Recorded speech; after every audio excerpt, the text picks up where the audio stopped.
नमस्कार. नवनवीन व्हिडिओमध्ये तुमचं खूप खूप स्वागत.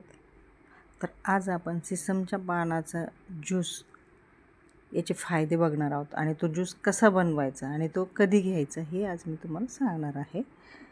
प्रथमतः आपण सिसमच्या पानाचे काय फायदे आहेत ते आपण बघू. सिसमच्या पानाचा ज्यूस आरोग्यासाठी खूप फायदेशीर मानला जातो. पारंपरिक आयुर्वेदात या पानांचा उपयोग शरीर निरोगी ठेवण्यासाठी केला जातो. मधुमेह नियंत्रणात मदत होते.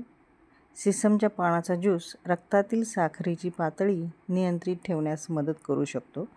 त्यामुळे मधुमेह असलेल्या लोकांसाठी तो उपयुक्त ठरतो. त्वचेसाठी फायदेशीर आहे. हा ज्यूस शरीरातील विषारी पदार्थ कमी करण्यास मदत करतो. त्यामुळे त्वचा स्वच्छ आणि निरोगी राहते. पचन सुधारते.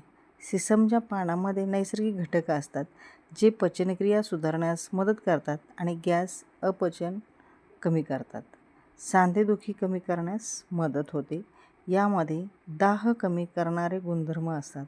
त्यामुळे सांधेदुखी आणि सूज कमी होण्यास मदत होऊ शकते. रोगप्रतिकारक शक्ती वाढते. सिसमच्या पानाचा ज्यूस शरीराची प्रतिकारक शक्ती वाढवण्यास मदत करते आणि शरीराला तंदुरुस्त ठेवते. ज्यांना मूळव्याधाचा त्रास असेल त्यांनी कोवळी पाने 8 ते 10 पाने सकाळी स्वच्छ धुवून ती चावून खायची. अनाशपोटी खायची. त्याच्यानंतर आपण अर्धा ते पाऊण तास काहीच घ्यायचं नाही. आणि जर ज्यूस प्यायचा असेल तर 8-10 पानं घ्यायचे किंवा 15-20 घेतले तर चालते. त्याने काही साईड इफेक्ट्स वगैरे काही होत नाही.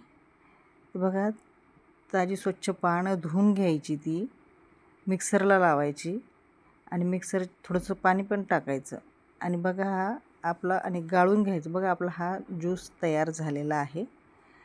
जास्त प्रमाणात हा घ्यायचा नाही, फक्त 21 दिवस घ्यायचा आहे.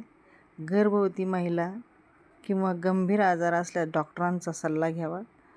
तुम्हाला जर माझा व्हिडिओ आवडला असेल तर लाईक करा, शेअर करा, सबस्क्राईब करा. सबस्क्राईब जर केला असेल तर डबल सबस्क्राईब करायची गरज नाही आणि कमेंटमध्ये तुमची प्रतिक्रिया व्यक्त करा. या ज्यूस आपल्याला थोडा कडवट वाटला तर त्याच्यासोबत आपण वाटाण्याच्या शेंगा खायच्या किंवा थोडंसं गाजर काकडी खाल्ली तरी चालते. खूप खूप धन्यवाद.